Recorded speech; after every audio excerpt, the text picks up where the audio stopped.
Vous l'aurez compris, c'est assez compliqué pour moi ce soir de parler d'impuissance. De parler d'impuissance lorsque moi-même suis impuissant. Les grands artistes sont-ils des impuissants? Je m'en rappelle. C'était dans une petite ville de la Catalogne en Espagne. J'avais 5 ans, si je m'en rappelle bien. 5 ans lorsque celui qui était donc mon père m'amena sur cette tombe. Et cette tombe, elle me marqua. Mais ce qui me marqua par-dessus tout, ce n'était pas cette tombe, ni ce qu'il y avait à l'intérieur. C'était les paroles, c'était les mots, c'était l'intonation de l'affirmation de mon père.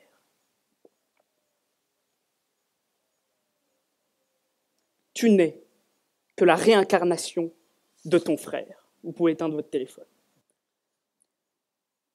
Donc mon père, qui en me regardant dans les yeux, m'affirmait que j'étais la réincarnation de mon frère, que toute ma vie, que toute mon existence serait conditionnée à croire justement que je ne suis qu'un double. L'impuissance me frappa donc à 5 ans. Moi, Salvador Dali.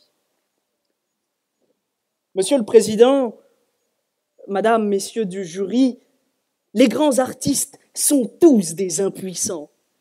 Mais comment définir l'art? Cette notion qui, depuis la nuit des temps, ne cesse de revêtir une signification différente. Qui ici, ou même ici, peut se lever et me regarder dans les yeux en me disant « l'art, c'est ça ».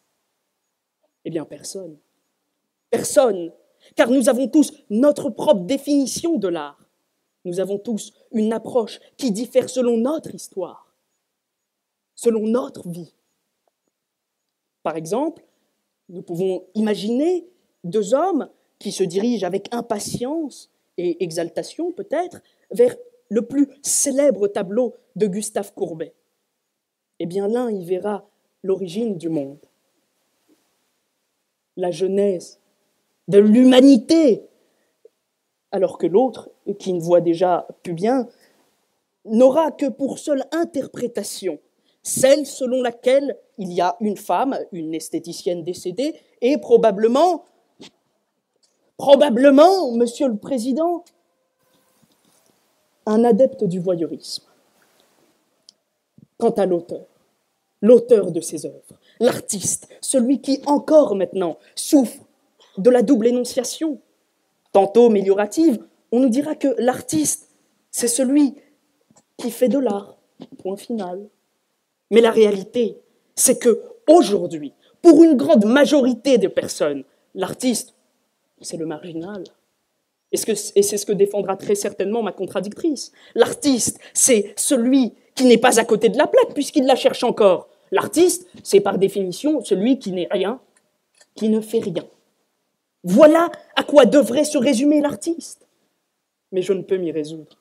L'artiste, c'est ce Juan Romano Choucalescu, dépeint par les inconnus, c'est celui qui, lorsqu'il crée, ne va pas vers la toile, mais c'est la toile qui vient à lui.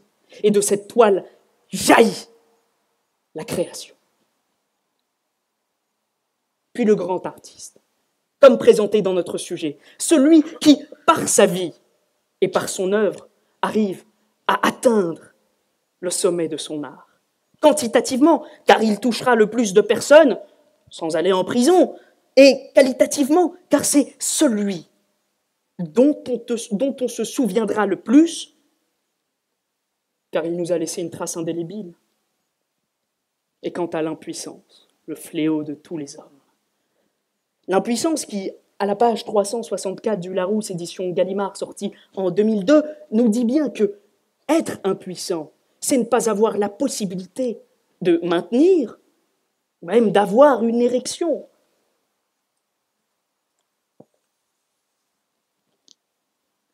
Enfin, pas que. Pas que cela.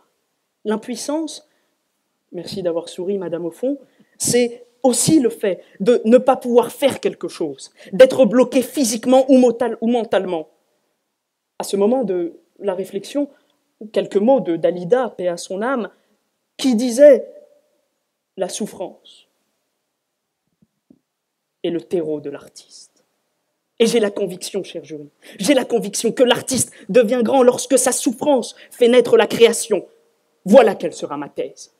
Celle de vous dire que si les grands artistes sont impuissants, c'est bien parce qu'à chaque fois que l'artiste a créé sur l'unique source de richesse qui lui était donnée, à savoir la mort, il est resté désarmé. Il est resté impassible face à son désespoir. Il n'a pas réussi à combler le vide. Se posent donc plusieurs interrogations. Qu'est-ce qui rend l'artiste impuissant? Ou face à quoi l'artiste est impuissant? Et toutes ces questions, l'artiste, avec un grand A, se les est posées. Cet individu pour qui l'art n'avait aucun sens. Moi, je ne suis pas un artiste. Je peins de temps en temps, je sculpte. Il m'arrive parfois de gagner ma vie.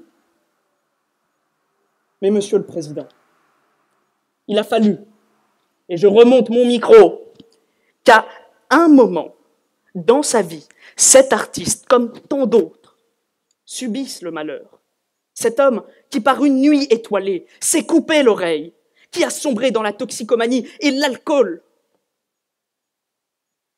afin de créer les plus grands chefs-d'œuvre de notre humanité. Cet homme qui, à la mort de sa vie et de sa fille Léopoldine, est parti en quête.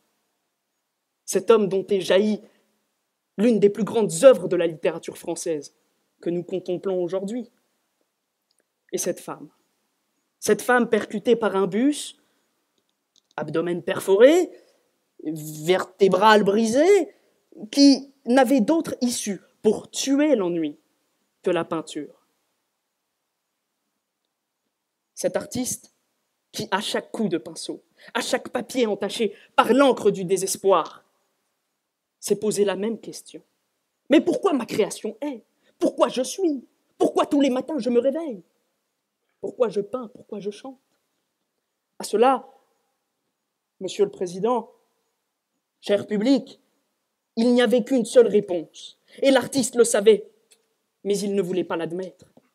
La souffrance qui a fait naître en lui la création n'est qu'une illusion, elle n'est qu'ivresse. Et c'est bien cette réaction à la souffrance qui nous différencie de cet artiste. J'ai mal, je peins. Je souffre, je chante. Je pleure, j'écris.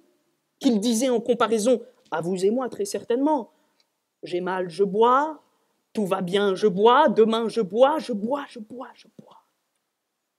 Et malgré tout cela, malgré toutes ces toiles, malgré tous ces textes, l'artiste reste aujourd'hui impuissant face à son histoire et face à sa vie. Impuissant à l'instar de ce jeune garçon devant la tombe de son frère. Impuissant à l'image de ce jeune Dali, dont la citation provient, qui était impuissant devant les mots de son père. Enfin, j'aimerais vous citer quelques mots de Bernard Weber qui disait que un véritable artiste, c'est un être qui touche le monde. Alors vous, grands artistes qui se cachez dans ce public, touchez, touchez, touchez, touchez. Mais ne vous arrêtez jamais. Jamais.